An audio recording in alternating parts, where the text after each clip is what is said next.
the name of Allah, the most gracious, the most merciful, may the peace and blessings be upon the Prophet Muhammad and his purified progeny, and may the wrath of Allah, the Exalted, be upon their enemies. Dear brothers and sisters, Assalamu alaikum wa rahmatullahi wa barakatuh.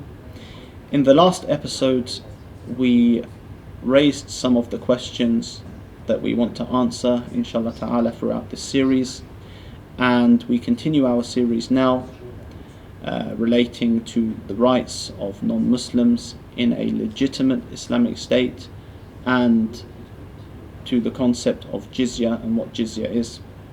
Now, in the last episode we mentioned that jizya is a contribution of the non-Muslims towards the Islamic state that they live in, and this necessitates their protection and gives them the ability to practice their religion. And it is a contribution, as mentioned again, or type of tax, which is not always necessarily money. And we said that it is important for us to clarify particular concepts, even if they do not apply in this day and age, because we see many people hijack the name of Islam and implement distorted ways of these concepts, such as Daesh, when they said they were implementing jizya and the concept of slavery, which Islam actually gradually abolished.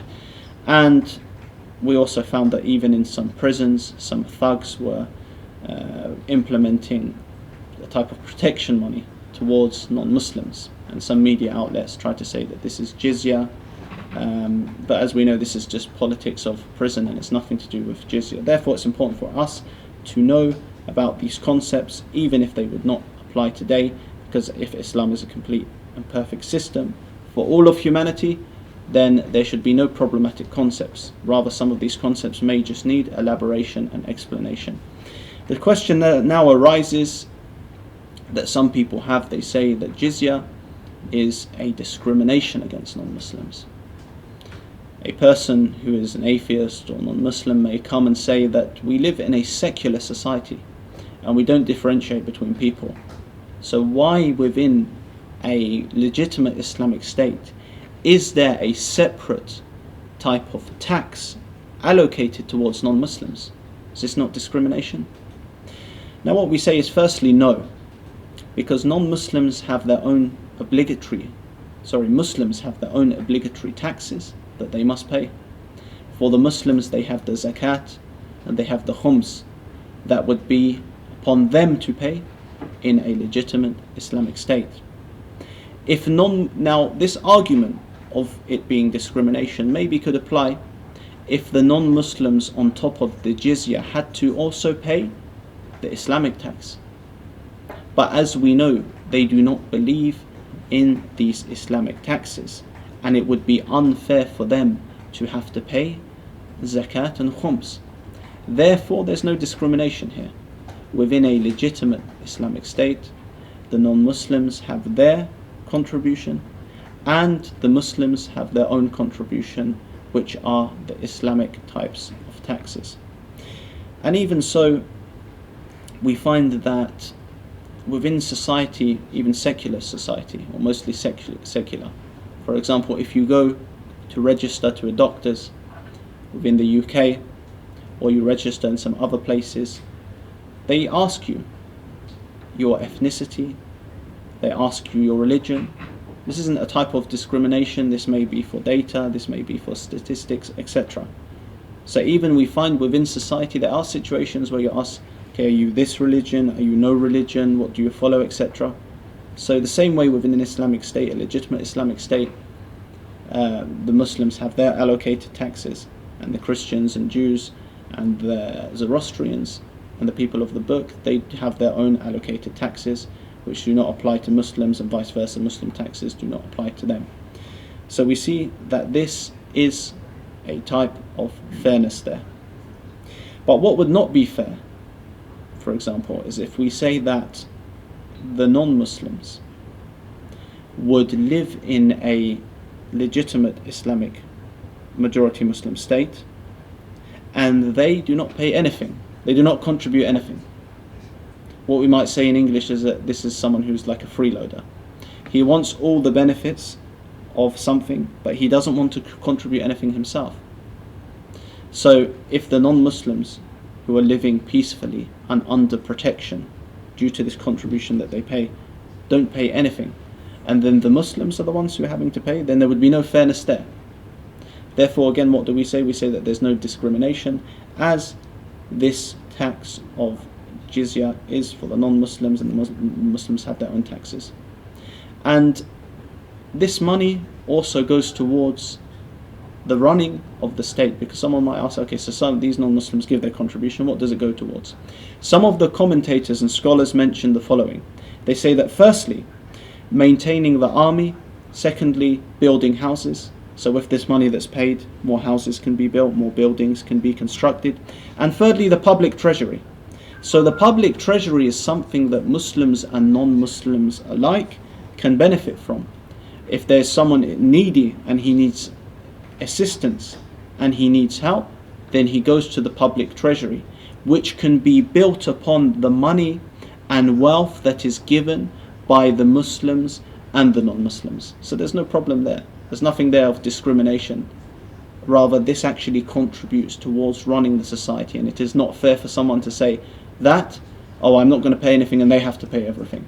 So this argument again that some non-Muslims put forth, that, oh, why are we dividing between this, why do they have their own taxes, there's no substance to this. It's not a strong argument at all, because at the end of the day, this money that is paid goes towards running a state which affects everyone. But some taxes that may apply to both Muslims and non-Muslims, we can say, is the agricultural tax, the land tax. This can be applied to Muslims and non-Muslims at the same time. So we've answered that question in the first episode. What did we answer? We answered what the jizya is. Now we answered whether this is unfair and discrimination, and why the non-Muslims have to have their own separate tax. Because, as we said, they are not Muslims, so they don't need to pay the Islamic taxes. But the third question that arises now is, who is it taken from? Now what we want to do, inshallah ta'ala, is quote a hadith from Imam Sadiq alayhi salam, where he quotes the Prophet Muhammad sallallahu alayhi wa alayhi. So does jizya just apply to men? Or does it also apply to women, children, old men, etc.? This is something that we aim to answer. Imam Sadiq alayhi salam, the sixth infallible Imam, was asked about why the obligation of jizya was lifted from women. So now what have we established? That jizya does not apply to women. Although in non-Islamic countries women still have something to pay. Men and women are both taxed, but in the Islamic system women are not even taxed. They don't have to pay any type of tax or contribution such as jizya. So he said, Imam Sadiq alayhi salam, because Allah's Messenger, peace be upon him and his holy family, forbade killing women. So naha an qatlin nisa. Prophet Muhammad sallallahu alayhi wa alayhi, he forbade killing women, forbade killing women and children in the theatre of war unless they are combatants. So this point here, we want to analyze it from Imam Sadiq alayhi salam, where the Messenger of Allah, he prohibited killing women and children. But then he says, unless they are combatants. What does it mean here? We find that in recent times, when we witness the barbaric crimes of those who call themselves Muslims in Daesh, it was not just the men in this so-called Islamic state that were killing and causing havoc amongst people in Iraq and Syria. No, we also find amongst them women who, some of them would be snipers, some of them would actually join in the killing and torture of innocent people. So on the battlefield, if a woman was to approach a Muslim who is defending himself and she has a gun and she has a weapon, then what does one do in this case?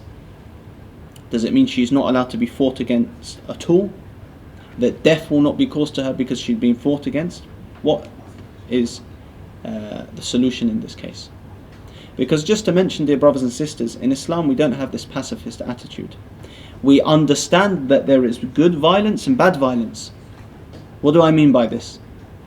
within the Western countries and around the world, when it comes to the police force, who are trying to stop terrorists or criminals who are dangerous and who can cause damage to the society, they sometimes have to use violence. They sometimes have to use physical restraint in order for the greater good. So no one can come along and say, this violence is wrong.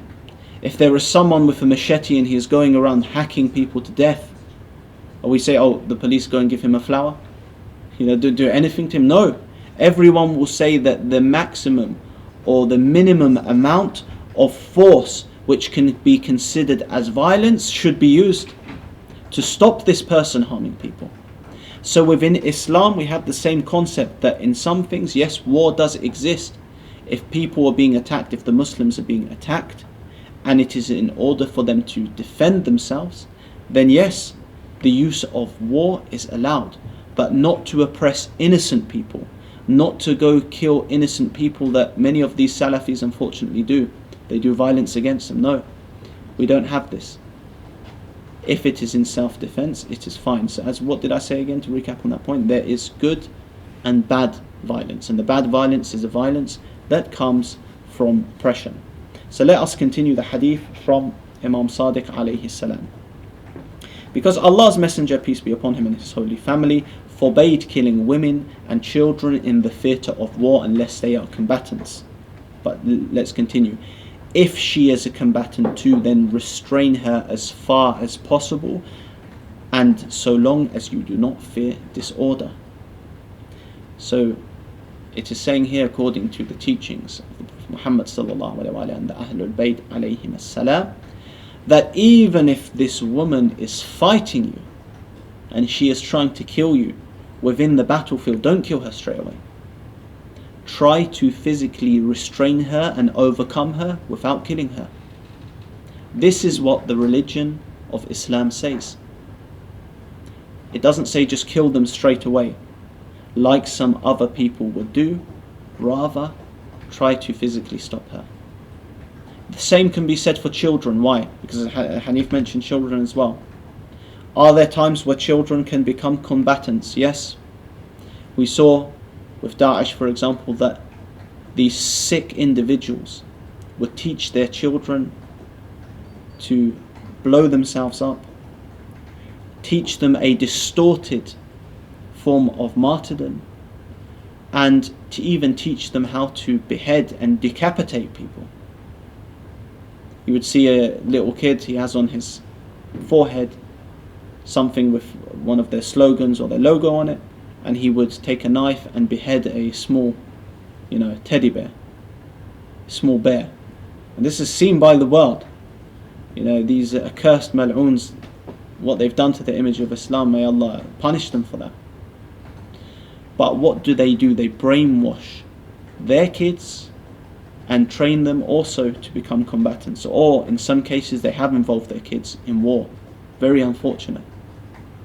So it may be that even a kid, a boy who is not baligh, comes into the battlefield with a weapon, and his death can occur. If it's in war, this can happen. But the Islamic opinion is what? To try restrain him as much as possible, just like doing with the women. So if someone is in war according to the teachings of the Ahlul Bayt alayhim as-salam, then he tries to restrain this woman, not kill her if possible, and the same with the children as well. And everyone, whether Muslim or non-Muslim, would agree that whoever the individual is, if they are causing violence, if they are causing terrorism, then they must be stopped by using force. So dear brothers and sisters, we're running out of time, and inshallah ta'ala we're going to continue this hadith, and we will speak about some of the other categories of the concept of jizyah, who it applies to. We concluded in this episode what? That it's not discrimination against non-Muslims. It is fair towards non-Muslims as they do not pay the Islamic taxes. Does not apply to all non-Muslims, only specific categories, such as women it doesn't apply to, only the men. But then in the next episode we will elucidate further to say which type of men does the jizya apply to. So it doesn't apply to women and children, but does it apply to all men from them? Or are there also exceptions. So dear brothers and sisters, please join me in the next episode, episode 3, where we will continue our commentary on this hadith from Imam Sadiq alayhi salam. اللهم صل على محمد وآل محمد الطيبين الطاهرين وعجل فرجهم ولعن أعداءهم أجمعين. بالله بمحمد بن علي بفاطمة بالحسن بالحسين بالأئمة الأطهار.